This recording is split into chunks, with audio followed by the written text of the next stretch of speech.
Hi there, and welcome to Naturally Recovering Autism. I am your host, Karen Thomas, and I want to thank you so much for being here and being a proactive parent and getting the resources that you need to let your child live their most fulfilling and independent life possible. When my own son was diagnosed with autism, I was told to drug him and try behavioral therapies, and there was nothing else that we could do for him but manage his symptoms the rest of his life. But I didn't want to do that. Fortunately, my background in craniosacral therapy of now 30 years let me know that the brain can and does heal, but I didn't know that much about autism. What I did know is that I didn't want to just mask the symptoms with dangerous drugs. I wanted to find the causes and work with them naturally.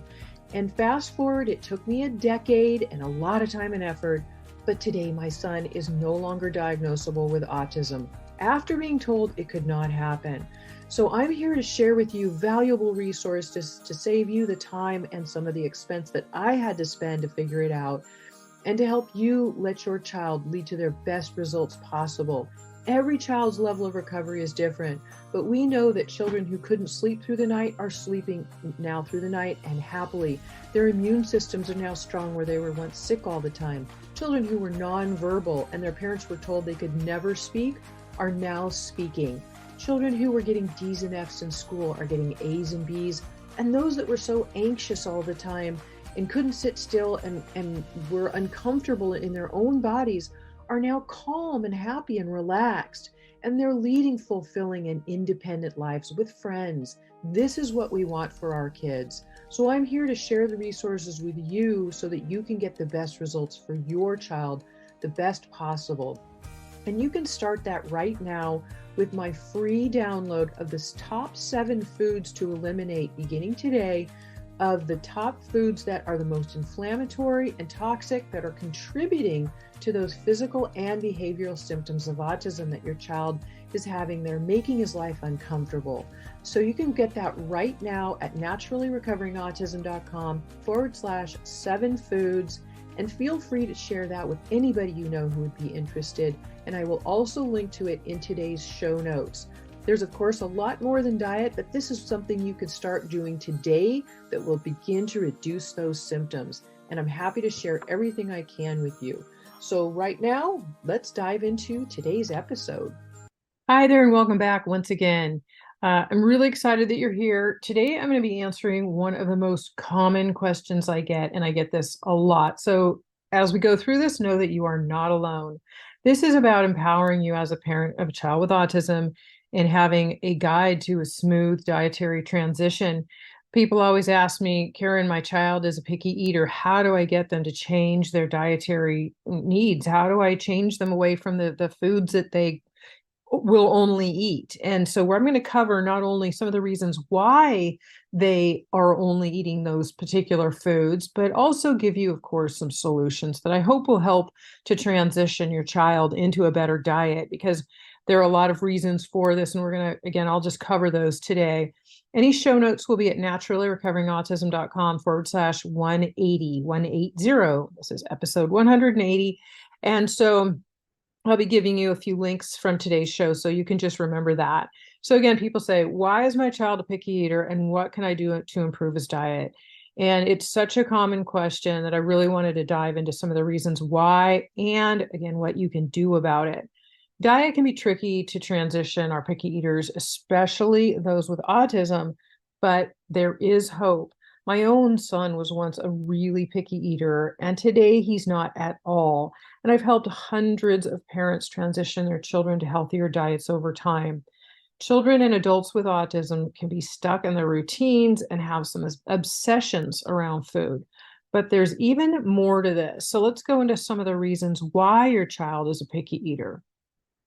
First of all, one of the reasons is that the bad bacteria in their gut, such as candida or yeast overgrowth, thrives on the sugars and processed carbohydrates that they eat.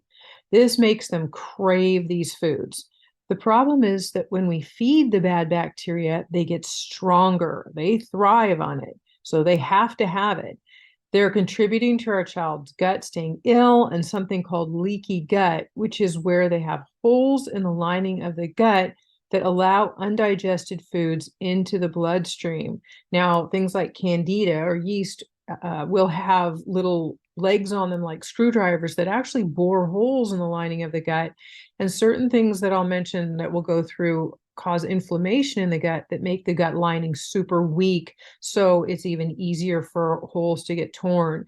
So when these undigested foods get into the bloodstream, the immune system sees them and thinks that they're foreign agents to attack. So each time the immune sees them, each time they come into the bloodstream, it creates an allergic response, and our child becomes allergic to that food where they maybe once were not before. Leaky gut also contributes to poor absorption of nutrients from the foods that they are eating. You might notice that your child's hungry all the time, even though they might be eating a lot. So they're probably not absorbing the nutrition from the food that they eat. Bad foods are inflammatory and keep the lining of the gut weak and easily permeable to breakage and more leaky gut issues. The gut controls the brain and up to 80% of the immune system. So we have to heal the gut to heal many of the behaviors our kids have, like irritability, sleep issues, lack of ability to focus, anxiousness, and poor immunity as well. So they're not sick all the time. Gluten and casein are the proteins in wheat and dairy, and these two foods create opiates in the body, just like the opiate drug. So our kids are literally addicted to them. You might notice that your child is craving those, like they almost have to have them. PANS, Pediatric Autoimmune Neuropsychiatric Syndrome, this is an acronym, is an autoimmune issue that many kids with autism have. It's really, really common. You may notice symptoms of really high anxiety, fearfulness, clinginess, and obsessive compulsive disorder or OCD. And the OCD is also an obsession with the way that they eat their food or what foods that they'll eat. They're really stuck on them as an obsession and a routine that they're used to. So they don't really want to see changes. It's too hard for them. So again, we want to target the root triggers. Viruses, mold biotoxins, Lyme, candida, parasites, and other toxins, including heavy metals, all contribute to keeping the gut ill. So they all have to be worked with. They also contribute to PANS and a PANS flare-up, which keep the OCD happening. So the obsessions don't go away until, again, these root causes are worked with. Another big one with children with autism are histamine intolerances. This is a really, really common thing, and histamines are released by the digestive tract and the brain in defense to allergic reactions. So you can see the connection here. The more allergic reactions the body creates, the higher the histamine responses. So we have to, again, go back to, again, the root causes that we work with. But histamine intolerance in the body is when it's overproducing histamines and there are too many for the body to break down. And this stress type response is a trigger for something else called mast cell activation, which creates then a really strong inflammatory response in the body. So as you notice, a lot of this has to do with inflammation in the body, and this also inflames the brain because the gut also controls the brain, and all of these toxins and co-infections will keep the brain and the gut both inflamed. So that's when we see these behaviors. You know, all of the things that are on the symptom guides for the things that they help to have to diagnose a child with autism. But again, if we work with these underlying root causes, then the symptoms can reduce and for some even become eliminated. Your child can often speak where you were told maybe they couldn't speak, or they can focus in a classroom and learn. They can have more social connection. They can be happier and healthier and calm where they once were not able to, literally able to before. There are a lot of environmental triggers as well to histamine reactions. So it's important to know that things, even a simple thing like chlorine from a chlorinated swimming pool when they swim in the summertime, or from chlorinated water, because we also are drinking, many people drink tap water and have a really poor filter that is not properly filtering out the chlorine in the tap water. So a sensitive person drinks that unfiltered water, or filtered with a poor filter that's not doing the correct job. Because you don't want to just get out chlorine, you want the heavy metals, lead, mercury, other things like that out of the water. These can cause a lot of neurological damage and contribute to a lot of the symptoms for our children with autism. So if they drink this water, or take a hot shower with chlorinated water and the steam opens up the pores in the body and absorbs it, then they're inhaling the fumes. This can create more histamine triggers. And I just want you to really be aware of that. So I'm going to link in the show notes to a really high quality water filter that gets out all of the glyphosate, which is another toxin that rips up the gut, the heavy metals, and all of the dangerous chemicals that we don't want. This particular filter is excellent. So I'm going to link to it in the show notes for you. And there's also a discount code in the show notes that the company was gracious enough to offer me to share with you. So you can find that again. The notes will be at naturallyrecoveringautism.com/180. By reducing stomach acid, histamines also contribute further to issues with digestion, working against your efforts to heal the gut. And it's a common reason for GERD or acid backup, which again is really common with children with autism. Symptoms of histamine reactions also include, but are not limited to, anxiousness, discomfort with food, sleep issues, rashes, sensitivity with food, and the mouth actually becomes itchy and uncomfortable when they eat, so they become averse to eating sometimes. So let's go into some tips to help you transition your picky eater into eating more nutritious foods and how to get them away. So first of all, once the gut has begun to heal, then the picky eating gets much better. And this is a process that takes a lot of time, so please be patient.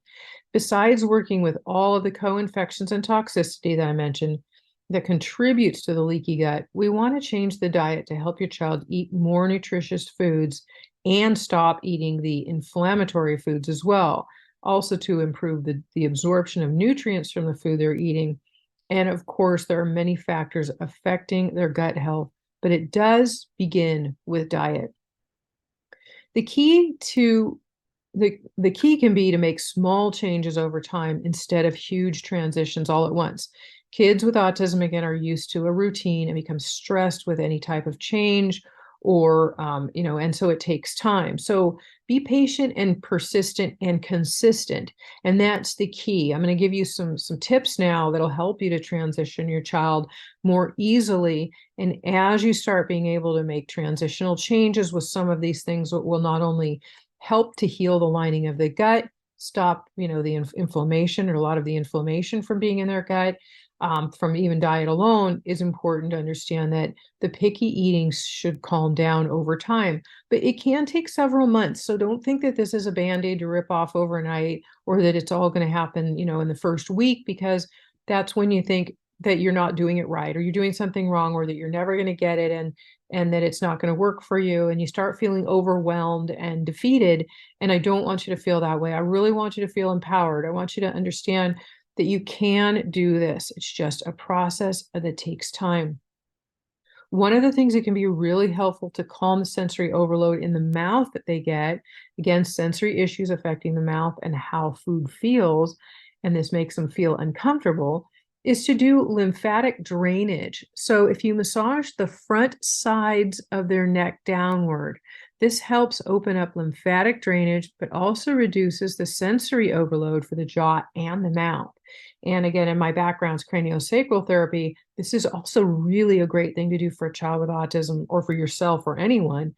It helps all of us feel more alert as it assists the flow of cerebral spinal fluid, the fluid in the brain and the central nervous system along the spine. This also helps to flush it out. So it can be really, really helpful for the brain. If you do it to yourself, even right now, you'll notice that you can become a bit more alert. So it's a really nice thing to do, but it also calms down the sensory overload in the mouth. And again, you'll start just almost below the ears, in the front of the ears in the soft tissue, where you'll feel the muscles that kind of move forward. Those are the sternocleidomastoid muscles, if you want to know their name. And you just follow them forward and downward on the front sides of the neck. And just do that massage a few times. And especially helpful to teach to your child to do themselves if they're able or willing to do it. And if not, or either way, just doing that a little bit before they eat each time, or even if they start getting to the point where they're either lethargic and aren't thinking clearly, or where they're getting anxious, that's also a really good tip to know about. And it helps for lymphatic drainage. It's also helping their immune system as well. So it's a really, really fabulous thing to do. Reducing sensory overload with stress reducer, which is a natural elixir made for this, is really helpful. Sensory overload or stress reducer elixir, I'm going to link to it in the show notes for you too. It's a natural elixir that can be very, very calming for the system, and it can be used as needed during the day, as many times as needed. That I find that it's been really, really helpful for myself and many of my members in my program over the years as well. And until the liver is eventually working better, which is our organ of detoxification, and until we've really prepared and strengthened and supported the detox pathways in the body, which is a whole other episode on its own, but as we're doing that, because it's really important to actually have the body can't handle really rapid detoxification or too big of a die-off. And the word die-off comes from like all that candida overgrowth of the bad bacteria in the gut. When we stop feeding them the foods that they need to thrive, then they start to die, which is what we want. The problem is when they die, they're releasing more toxins into the body. And your child's body is already backed up and congested with so many toxins, and the liver needs support to be able to process this. So adding in toxin binders can be really helpful for this as well, because it helps the body sop up the extra toxins from the candida that are dying off, and which is hence the term called die-off. Eating low histamine foods like organic fresh poultry, grass-fed beef, eggs, and line-caught fish can be really good. If you give good oils like coconut oil or extra virgin olive oil with a protein source like organic chicken, for instance, it helps with nutritional absorption and keeps us full longer. Avoid high histamine foods like beans, corn, fermented foods, avocados, smoked or aged foods, and this also includes dried fruit. Avoid leftovers, especially of animal protein. It naturally builds histamines even in the refrigerator overnight after it's been cooked and it's in the refrigerator, and the next day you eat it.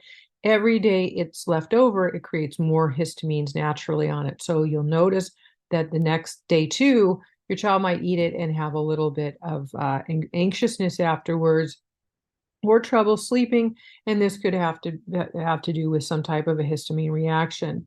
Also, if you ever make any type of a broth, say some type of a bone broth or chicken broth, and it's simmered longer than 3.5 hours, then it also can start to build histamine. So it's good, 3.5 to 4 hours maximum for simmering a broth.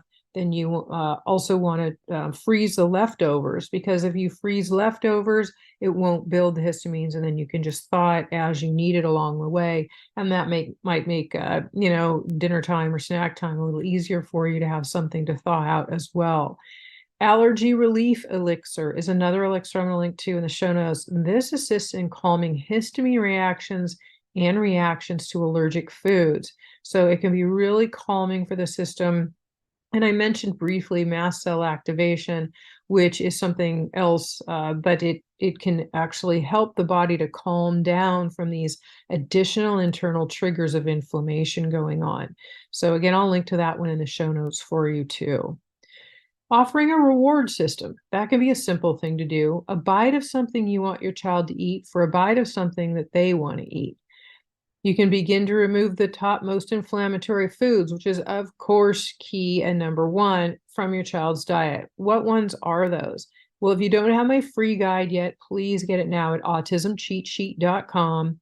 Slowly begin removing the bad foods as you mix very small amounts of some good foods in. So, for example, they make something now called cauliflower rice. It's actually cauliflower, but it's grated down so it looks like rice, and it's sold in most health food stores, usually in the frozen section. Make sure you get one that's organic. Our kids can't take more pesticides, right? But it looks and tastes similar to rice. So I have a member in my program who actually began adding in just a tablespoon or so of cauliflower rice into her son's regular rice, and over time then added a little bit more of the cauliflower rice in as she reduced the regular rice ratio, and eventually over time, over again a long time, so that her child didn't notice right away. It took some time, more and more of the good, less and less of the bad. And then over time, it's all cauliflower rice, and he doesn't even mind and doesn't even care anymore. You can also try again the reward system, which we talked about, giving them a bite of something they want in exchange for something that they want to eat. And that can sometimes work for you too, at least with 1 or 2 bites, because sometimes just a tablespoon or 1 or 2 bites of something can be enough to really help the body get some nutrition into it. And also things to help some of the lining of the gut to begin to heal a little bit. This is great with smoothies. You can take some good food and maybe a few berries. Berries are a good choice because they also have fiber in them, which then slows down the sugar absorption. So it's not as as much of a high sugar content quickly into the bloodstream. So maybe a few berries will sweeten to help hide the flavor of something they don't like. Just don't overdo fruit because of its high sugar content, which then feeds the candida and the bad bacteria. But a small handful, like 6 or 10 berries in a little small amount of smoothie that you make can be really helpful because, again, the sweetness of the berries kind of can hide things, anything else that you put in there. Almond butter is a good addition to a smoothie to get some texture and good fat along with the protein in it too. Collagen really helps to heal the gut lining and provides a source of high protein, and it's really great for smoothies. And in the show notes, I'm going to link to one that's a powder that I have a link again with a discount code even available to you on the show notes. But this particular company has a high quality product and they have different flavors. I really like the strawberry one personally, and they sweeten with stevia. And stevia and monk fruit are the two only safe natural sweeteners to use, but they don't affect the glucose, the hypoglycemia, the blood sugar levels. They don't feed the candida, but they're really helpful. And this company actually puts some in their collagen, so it sweetens it naturally and safely. But collagen really helps, again, to heal the lining of the gut, which can be very important. And then your child's getting a really like super packed amount of protein in a little bit.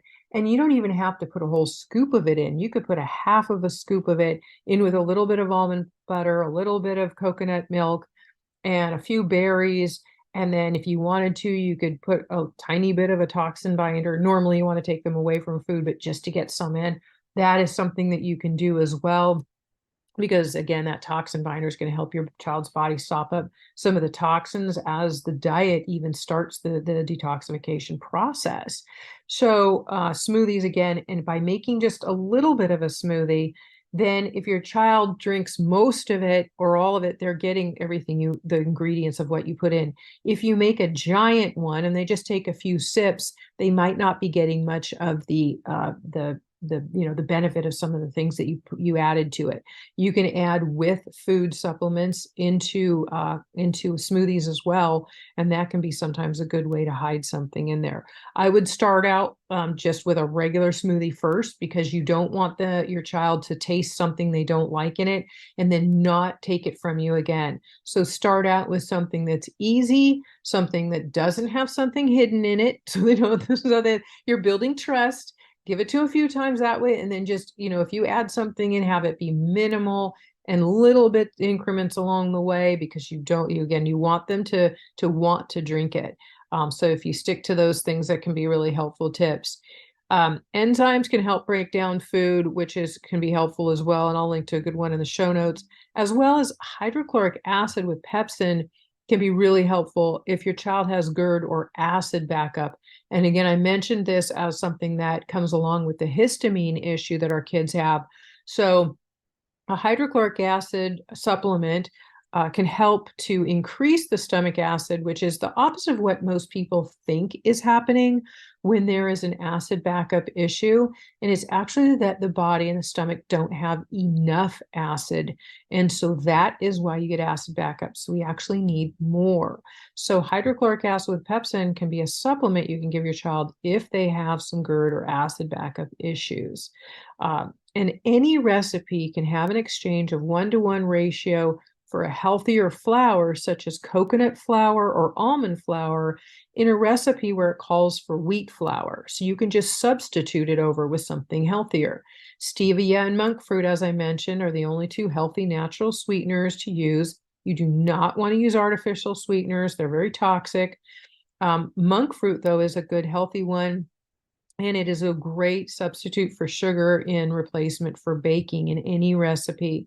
So just get creative, be consistent, and be patient. Every single small step that you take leads to a big difference over time, and it does make a big difference. So even though things might seem so small along the way, and you might think, oh, am I really making any progress? You are. So just keep that consistency, be persistent, and again, practice patience and use your creativity. You'll find recipes and things over time that of things that your child will eat. And again, as their gut begins to heal, they will then and they stop eating some of the bad foods. They're not as addicted to them. They become more and more open to more foods, become less of a picky eater. And over time, as I've heard from many of the members in my membership program and in my own son, who was once a very picky eater and now is not at all. So it does work. It does happen. You just have to be patient and don't expect changes to happen overnight. It's okay if you go slowly with this. And I actually think it's the best way to do it, as is anything, especially when we start into utilizing later on, detoxification supplements. You don't want to ever give a dosage on a bottle, that our children are too sensitive. We have to go very slowly, watch them for symptoms, and start with the lowest dosages possible. But again, that's a whole other episode. This is a way I wanted to help you to begin your process of transitioning your child over into eating healthier food so we can start healing their gut and help them to live a more happier, healthier, and fulfilling life. Because a lot of these symptoms that they have, like the speech issues, the sleep issues, the anxiousness, the irritability, even aggression, their inability to focus, and their immune system issues, so they're sick all the time possibly, all of these things start with the gut. So we have to start with the gut. And I've mentioned in this episode, there are a lot of other things we also have to work on. Yes, of course we do, to make sure we get the optimum results in naturally recovering autism. But this is the very first place to begin. So I hope this helps you in your transition with your child. And I look forward to hearing about it and seeing you next time. Take care.